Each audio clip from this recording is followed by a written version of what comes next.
नमस्कार दोस्तों, स्वागत है आपका उपनिषद श्रृंखला में, कहानी संग्रह में। आज हम जो कहानी सुनेंगे वो राजा भगीरथी की कहानी है। बहुत प्यारी कहानी है, मेरे दिल के बहुत करीब है। तो दोस्तों, जैसे कि अध्यात्म में उन्नति के लिए या अध्यात्म के मार्ग पर चलने के लिए मैं ऐसा समझता हूँ कि थोड़ा सा वैराग, संसार के प्रति आसक्ति, उदासीन भाव होना, उसके बिना मुझे, ये मेरा अनुभव है, मैं गलत हो सकता हूँ, पर थोड़ा सा उदासीन भाव अगर संसार के प्रति जब तक नहीं आता, आदमी को वैराग नहीं आता, तब तक वो आध्यात्मिक मार्ग में उन्नति नहीं कर सकता। तो राजा भगीरथी के जीवन की बहुत प्यारी घटना है।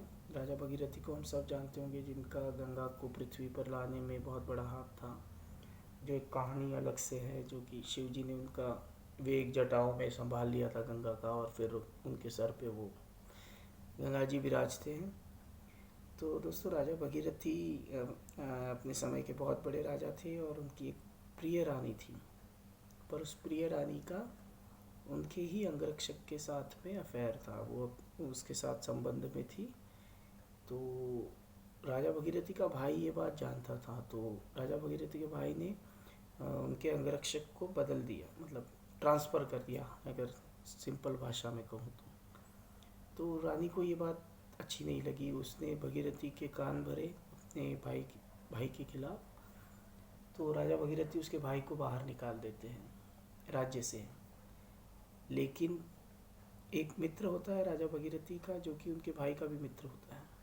वो पीछे पीछे जाता है और सारी बात समझता है, और उसके बाद वो एक सन्यासी को मिलता है और इस बात का निकाल लाने को पूछता है। तो सन्यासी राजा भगीरथी के पास आता है दूसरे दिन एक फल लेके, और कहता है, ये फल राजा आपके लिए है, आप इसे खाएंगे तो सदैव जवान रहेंगे। लेकिन क्योंकि राजा भगीरथी को वो रानी बहुत प्रिय होती है और वो उसके प्रेम में पागल होते हैं, उसके रूप में पागल होते हैं, तो राजा भगीरथी सोचते हैं, मैं जवान रह के क्या करूँगा? अगर वो रानी को ये फल खिला दूँ और वो अगर जवान ही रही तो मैं जीवन भर उसके शरीर का आनंद ले सकता हूँ, उसे भोग सकता हूँ। तो वो फल उस रानी को देते हैं। लेकिन वो रानी भी सेम सोचती है कि अगर मैं अपने अंगरक्षक, जो मेरा प्रेमी है, उसे ये फल खिला दूँ तो उसका शरीर जीवन भर ऐसे ही सुडौल बना रहेगा, और मैं अगर बूढ़ी हो भी गई तो उसके शरीर का मैं आनंद ले सकूँगी। तो वो फल उसके अंगरक्षक को देती है, और वो अंगरक्षक जो होता है वो एक वैश्या के प्रेम में होता है। तो वो शाम को फिर वैश्या के पास जाता है और कहता है कि वो सोचता है, मैं ये फल खाकर जीवन भर युवा रह के क्या करूँगा? रानी जीवन भर मेरा शोषण करते रहेगी, तो क्यों ना ये फल मैं उस वैश्या को दे दूँ, जिस उसका रोजगार भी शरीर का है, उसे काम आएगा। तो वो वैश्या के पास जाता है, उसे वो फल देता है।